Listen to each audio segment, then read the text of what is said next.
Ce que nous avons vu jusqu'à présent, c'est que le fainéant avait un système de pensée qui était bien à lui, adhérait à toutes les idées qui pourraient l'aider à aller dans son sens. Donc il est très important en tant que fainéant, et personnellement, moi je me trouve visé, de savoir que notre manière de réfléchir par rapport à tout ce qui demande des efforts est biaisée, elle est faussée. Et surtout, notre état d'esprit, notre cerveau fonctionne différemment si on est en mode je veux travailler ou en mode je ne veux surtout pas travailler. Parce que de même qu'il n'est pas possible d'avancer et de reculer en même temps, il n'est pas possible d'utiliser le moteur d'une voiture avec la marche avant et la marche arrière, c'est complètement impossible puisque c'est une seule énergie, elle ne peut pas aller dans deux sens contraires. Eh bien, lorsque j'utilise mon cerveau, eh bien, si ce cerveau est occupé à travailler et à me pondre des excuses pour pouvoir ne pas bosser, il est évident que je ne pourrai pas en même temps, ou de moins ça va être très très dur, trouver des solutions et le mettre à contribution. Parce que c'est aller dans deux sens différents. Trouver des excuses, c'est ne pas avancer. Trouver des solutions, c'est essayer d'avancer.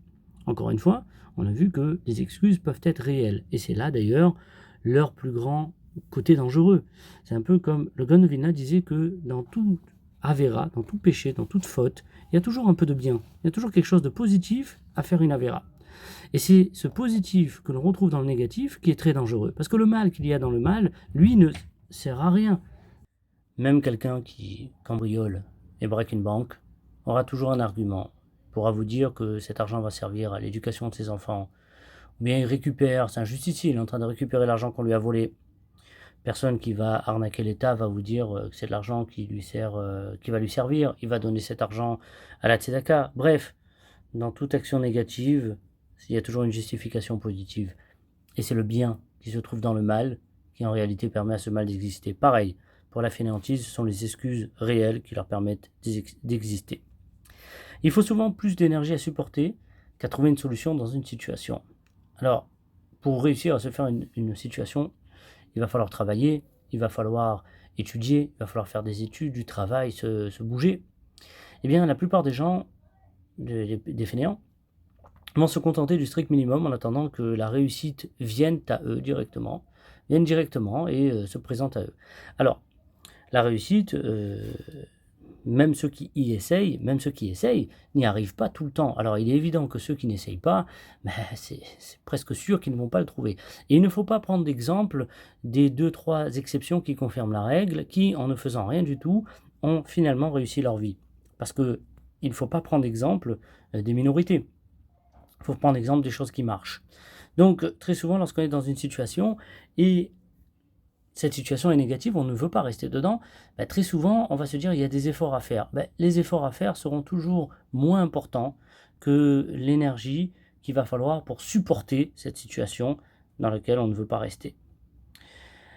Il y a deux manières d'avancer. Il y a soit, c'est ce qu'on a dit tout à l'heure, donc c'est une espèce de révision et en réalité une répétition.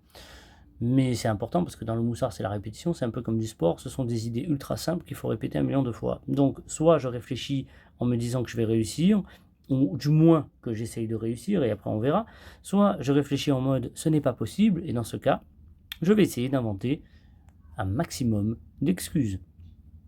La meilleure manière de tuer son potentiel, c'est de se trouver des excuses.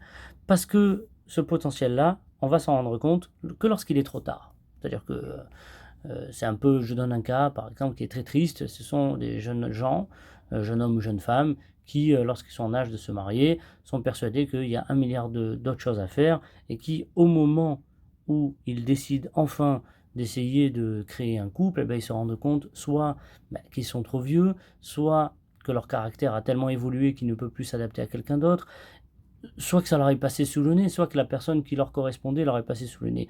Dans tous les cas, le potentiel est assassiné par cette manière de remettre à demain en permanence. Ici, nous avons le Orchot Tzadikim qui nous raconte, en se basant sur Shlomo Ameler, que le fainéant est quelqu'un de très craintif. Et donc, il ne va même pas essayer. Et donc, il raconte une histoire d'un fainéant à qui on demande d'aller voir son rave pour essayer d'apprendre un peu de la Torah. Et donc, on lui dit, voilà, ton rave est dans la ville, et il sort l'excuse il y a peut-être des brigands dans la ville. Bon, des brigands, oui, mais dans la ville, c'est rare. Alors on lui dit peut-être, voilà, il est dans ta rue, ah, peut-être il y a un lion, il est dans ton immeuble, peut-être la porte elle est fermée, non mais il est devant chez toi, peut-être moi j'ai oublié les clés. Enfin bref, des excuses de plus en plus farfelues. Le roi Salomon ramène ce genre de choses-là, donc c'est quand même dans Michelet, il prend du temps, son livre des proverbes, et il nous écrit ce genre de choses pour nous dire que les excuses que l'on va pondre en tant que fainéant vont être carrément ridicules. Et donc, il ne faut surtout pas écouter ce que dit le fainéant. Les mots qu'il dit, il n'y croit pas lui-même.